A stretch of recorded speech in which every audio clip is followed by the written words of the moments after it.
Hi friends, Wednesday மீலானான்னு பார்க்கலாம் வாங்க. இன்றைக்கி கச்சக்கரோடு முடக்கத்தான் கீரை போட்டு குழம்பு தான் வச்சுட்ருக்கேன். அதில் வந்து 2 கத்திரிக்காய் மட்டும் போட்டு வச்சுருக்கேன். செம்ம டேஸ்ட்டாக இருக்கும்.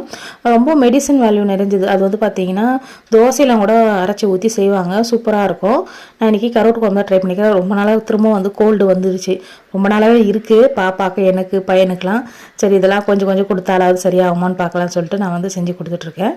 அதுக்கப்புறம் பாப்பா குளிக்க வச்சுட்டு அவங்க எப்போ பார்த்தாலும் ஃபோன் கேட்க ஆரம்பிச்சிட்டாங்க இப்போலாம். அதுக்கப்புறம் நான் வந்து கோதுமை வந்து வெயிலில் காய வச்சு க்ளீன் பண்ணி வச்சுக்கலான்னு வச்சுருக்கேன். அம்மா ஆல்ரெடி க்ளீன் பண்ணி தான் எடுத்துகிட்டு வந்தாங்க. நான் ஒன்ஸ் வந்து லைட்டாக புடச்சி திரும்ப வச்சுருக்கேன் அரைக்கலான்னு சொல்லிட்டு. ஈவினிங் ஸ்நாக்ஸ் வந்து பார்த்திங்கன்னா ரைஸ் கேக் மாதிரி பண்ணியிருந்தேன். பச்சரிசி அதுக்கப்புறம் வெல்லம் அதெல்லாம் போட்டு செய்வாங்க. ஸ்வீட் இட்லி மாதிரி பண்ணுவாங்க. நான் வந்து பார்த்திங்கன்னா கேக் வேக வைக்கிற பேன்லேயே அப்படியே ஃப்ளாட்டாக வந்து வேக வச்சேன். சூப்பராக இருந்தது. நைட் டின்னருக்கு வந்து ராகி களியும் அந்த கரோடு குழம்பு தான் வச்சுட்டேன். பாப்பாவுக்கும் அண்ணனுக்கு மட்டும் பார்த்தீங்கன்னா இடியாப்பம் வாங்கி கொடுத்துட்டு அவங்க சாப்பிட்டாங்க. பர்த்டே ஊதி வச்ச பலூன் எல்லாமே பார்த்தீங்கன்னா காற்று போக ஆரம்பிச்சாங்க, வெடிக்க ஆரம்பிச்சிட்டாங்க 2 பேர் சேர்ந்து உட்காந்து.